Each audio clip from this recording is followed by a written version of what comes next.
Well, Zoo Boise has so many fun events happening year-round. So as spring is right around the corner, the zoo is going to get very, very busy. We have our friend Jeff Agosta from Friends of Zoo Boise here with us today to tell us about what they have coming up. Jeff, how are you? I'm fantastic. I'm excited to be here as always. I could talk about the zoo forever. You know what? It's so as a father of a 3-year-old, we just started talking all about the zoo, and I got to just give some love to the red panda. I can't remember the red panda's name at Zoo Boise. Spud? Spud, yes. Spud? Yes, very fitting. Let me look at the camera. Spud, I know you're watching this. I love you, red panda, and that it's so exciting.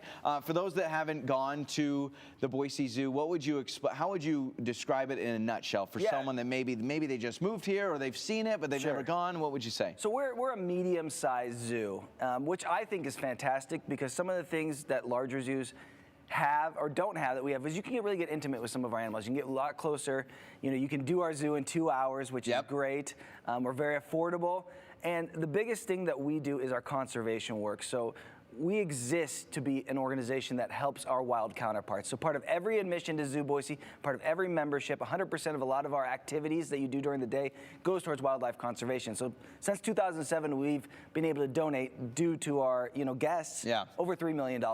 That is amazing. And we were the first zoo to have that conservation fee built into admission. Yeah. Well, it's really smart because I think you're showing the motive of why you want to have Zoo Boise is for education, for conservation, all those things. And so as you go, of course, for families, you're entertained, you're able to see animals you would never see just maybe out in the wild, but to give everyone a chance, which is really cool. Exactly, yes. And as you mentioned, we have events year-round, and we're very excited because Easter is a huge event for us. Our Easter extravaganza is happening on April 8th, so mark your calendars. Yes, make sure I look at the right calendar.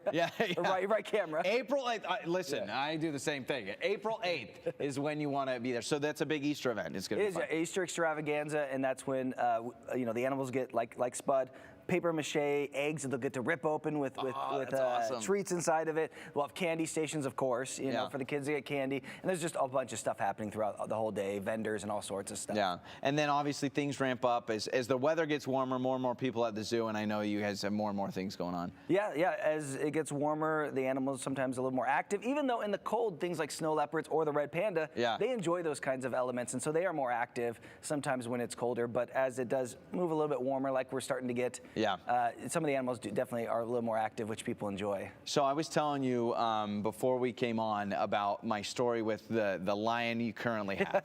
And we were at the penguin exhibit, I think we were, and I was standing there, and I just hear this roar, and it was like, and I look up and I go, Lauren, that's a sound effect. And then I went and I saw the lion and he did it again and I was like, oh my word. So there's going to be a new lion as well, correct? Yes, so we do have a female lion who is at the zoo, not viewable yet to guests. There is a quarantine period.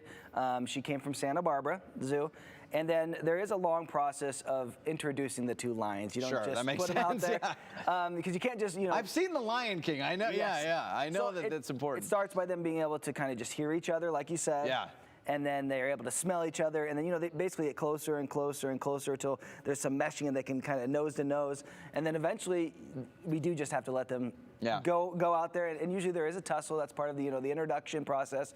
But luckily, we have people who've been doing this at Zoo Boise and at other zoos, and so we have the expertise to know when it's ready. Now, and then we'll make a big announcement for everybody to come meet her, of course. And that's going to be awesome. Now, we're really excited about this. We have an Idaho Today exclusive, right, Jeff? We do have an exclusive here, a big special announcement for Zoo Boise. Yeah, so we have not told anybody this yet. We're the first ones. That's exciting. Yes, Joey, I wanted to do this for you. Thank you. I appreciate that. We have twin cotton top tamarin births. Oh, no, twins? Twins. Oh, there they are. There they are, Oh, my word. That is awesome. That is, what's the animal again? Cotton top tamarins. And they're right there on the back. Yeah, so they will be clinging to mom and dad for a while. That's what they would do in the wild. And when they're born, they're only about 1.5 ounces in weight. What? Yeah, full grown, they're only about a pound. Holy moly, 1.5 ounces? Yes. And look at them. And so they hang on mom. Or dad. Or dad. So they hang on mom or dad for how long, you said? Or it just depends? It just kind of depends till they're ready to kind of move around on their own, or till mom's That's like our get kid. off me. Yeah, our kid's like just hanging on to us all the time until he's ready. So that's amazing. So can people view them now? Yes. We do have a little bit of a barrier to give a little bit extra space. That makes sense.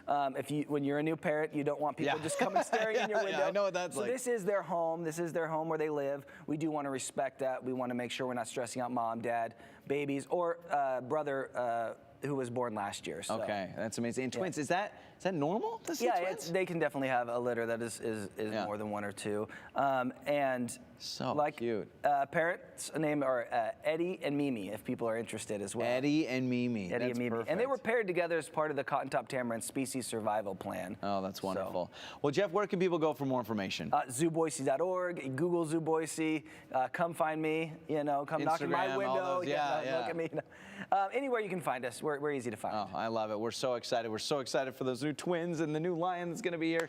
It's Stick around. fantastic. We'll have more Idaho Today coming up after the break.